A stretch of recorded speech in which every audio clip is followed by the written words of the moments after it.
Okay, so what I want to do now is just tell you a bit more about Catch, about the reasons for setting Catch up, the research agenda that we're going to follow, and also just a little bit about how we've set it up to address that research agenda. So everybody who gives one of these talks talks about the aging of the population. But I just love this graph. So the graph shows that between 1840 and the year 2000, life expectancy in the developed world increased from around 45 years to around now about 85 years. So that's a 40-year increase in life expectancy in 160 years. Every day that goes by, we add on average about 5 or 6 hours to our life expectancy. By the time you leave us today, from the time you got here, you should have, on average, added an hour to your life expectancy. So if you get nothing else out of today, then I hope you still appreciate that extra hour. So this is a major achievement. This is a triumph for mankind. But it doesn't come without a cost. So with increasing age comes an increasing prevalence of long-term conditions, lung disease, heart diseast, dementia. And there are around 15 million people already in the UK with at least one long-term condition, and many people have multiple comorbidities. And this takes up around 70% already of the resources of the health and care budget, and that's increasing rapidly. In terms of disability, 45% of people over 65 have some form of disability, and people also are increasingly frail as they get to the oldest old. So the resources, I mean, this is a problem for people, but it's also a resource problem for society. This affording healthcare and social care for people is becoming unsustainable. So we've got to have, as started to happen, we've got to have a new model for healthcare in this country. We've got to get away from institution-based healthcare and towards healthcare, more ubiquitous health and social care at home, to allow people to remain independent for as long as possible in their own homes. Surveys consistently show that this is what people want, and we need to try to help people to do that. Obviously, that's not new. I mean, people have been looking after their health, looking after minor health problems at home, always have. But another trend that's happening at the moment is an increase in the dependency ratio. So there aren't now enough people to care for people who are needing to retain that independence at home. So we've got to find new ways of helping people to look after their own health and to improve their independence at home, whilst in an environment where there's a reduced opportunity for human carers. So how do we do that? One way would be to take advantage of another trend which is happening at the moment, and that's the increase in the use of technology. So information and communication technologies, smartphones, laptops, tablets are just sort of booming at the moment. Everybody is either using them or everybody could use them. And so this is what we want to do. We want to make use of technology to help people to stay independent at home and to look after their own health in their environment where they live. So this is our, not very pithy at the moment, but this is our vision, if you like. This is what Catch is going to do. Okay, so Catch stands for the Centre for Assistive Technology in Connected Healthcare.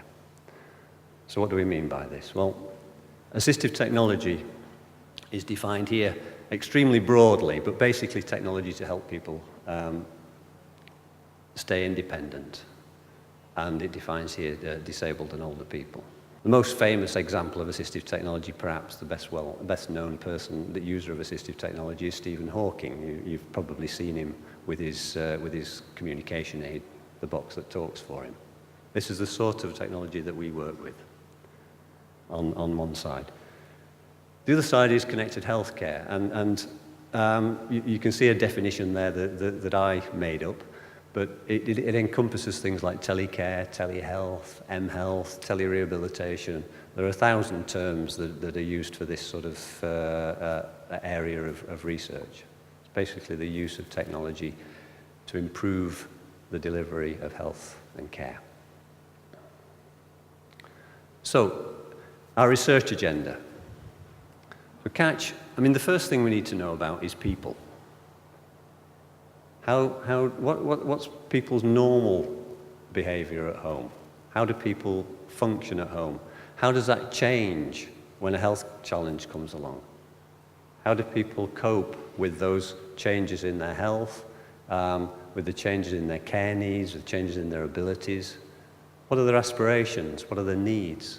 What are their abilities? We need to study people in those situations. And then we need to think about how technology might be able to add value to that life at home. How do people and technology interact? And then what we want to do is use those needs to inspire advances in science and engineering. So Catch has many engineers and scientists who are helping us with this agenda.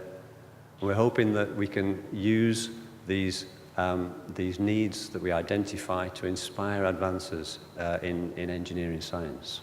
But of course, technology is not everything, and is not the only solution. It needs the interaction of people with technology. Technology can support people, and so we need to put that sort of new technology in an environment where users themselves and healthcare professionals and social care professionals can help us come up with solutions which are acceptable, solutions that are actually going to be used by people, solutions that are going to be taken up by people. And we do this by working with users very closely and through organisations such as Devices for Dignity. But and another thing we need to do is get evidence for the efficacy of these new technologies. The health system, quite rightly, requires evidence before it will invest in new drugs or new technologies. And part of our agenda will be to provide this evidence, provide the evidence of effectiveness and cost effectiveness of these new technologies. But even when we've got that evidence, it doesn't guarantee that people are going to use these technologies, that the healthcare organisations are going to take them up. So we need to study what the barriers are to uptake of technology and how to overcome those barriers. And we've got several projects running in that space already. So that's our research agenda. If you like, we're going from the lab to the living room. Or in a sense, because we're involving users from early on, it's from the living room to the lab and back to the living room again. And that's sort of exemplified by our home lab approach. And we're going right from an identification of user needs right through to solutions to those needs. Okay, so now I just want to show you a little bit about how we've set Catch up to address this research agenda. So we've got a core team. With the investment that the university has put into this centre, we've got a core team. So the approach and working there at the interface between technology and people, between engineering and health science, requires a very interdisciplinary approach. So we've set up the core team to be interdisciplinary. We have health service research input through our Professor Arlene Astle. We're just recruiting to a Professor of Computer Science post.